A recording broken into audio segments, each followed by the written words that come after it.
ত্রিপুরা রাজ্যের কর্মচারীদেরকে কিন্তু প্রতিশ্রুতি দেওয়া হয়েছিল যে 2018 সালে যদি রাজনৈতিক পরিবর্তন হয় তাহলে হুবহু কেন্দ্রীয় হারে বেতনক্রম ভাতা এগুলি প্রদান করা হবে।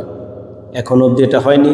পে স্ট্রাকচারও কেন্দ্রীয় সরকারের সমপরিমাণ না, এমনকি ফিটমেন্ট ফ্যাক্টরও অনেকটা কম। চতুর্থ শ্রেণীর কর্মচারীদেরও কম, তৃতীয় শ্রেণীর কর্মচারীদেরও কম, আপ টু যারা ত্রিপুরা রাজ্যের কর্মচারী যারা এখনও ধরুন প্রমোশন পেয়ে যারা আইএএস বা আইপিএস ক্যাটাগরিতে যাননি, তাদের সবার ক্ষেত্রে কিন্তু পে স্ট্রাকচারটা সেন্ট্রাল গভর্নমেন্টের মতো কোনোভাবেই নয়, অর্থাৎ 7 CPC অ্যাট পার কোনো মতেই হয়নি।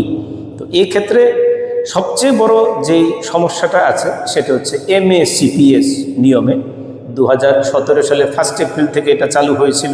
তৎকালীন সময় অবশ্যই বামফ্রন্ট সরকার ছিল, বামফ্রন্ট সরকারের আমলে এটা চালু করা হয়েছিল শুধুমাত্র নিম্ন আয়ের বেতনের কর্মচারীদেরকে ঠকানোর জন্য।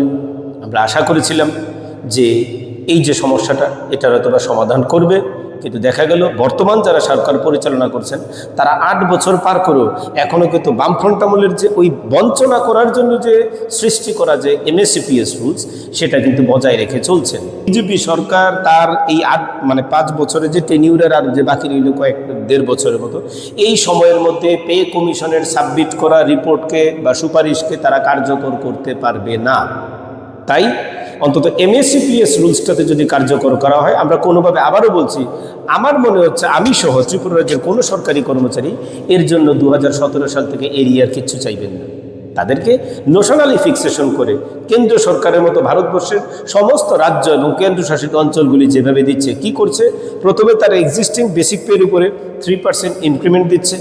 3% ইনক্রিমেন্ট দিয়ে পরবর্তী ধাপ যেটা আছে এটাকে নেক্সট পে লেভেল হিয়ারার্কি, পরবর্তী গ্রেড পের জন্য যে নির্ধারিত যে পে ম্যাট্রিক্স আছে সেই পে ম্যাট্রিক্সে 3% ইনক্রিমেন্ট এক্সিস্টিং বেসিক দেওয়ার পর যেই পে স্ট্রাকচারটা তার দাঁড়াচ্ছে বেসিক পেটা, এটার যে নিয়ারেস্ট যেটা আইদার এটা নয় তারপরের যে স্ল্যাবটা, ওই স্ল্যাবটা নিয়ে ফিক্স করতে হবে। যদি এটা ফিক্স করা হয়, ন্যাশনালি ফিক্সেশন করে দেওয়া হয়, আমার মনে হচ্ছে বর্তমান যারা শাসক গোষ্ঠীর লোকরা এদের পক্ষে পলিটিক্যাল ফিল্ডে গিয়ে এই ফায়দাটা লুটতে তাদের পক্ষে সুবিধে হবে।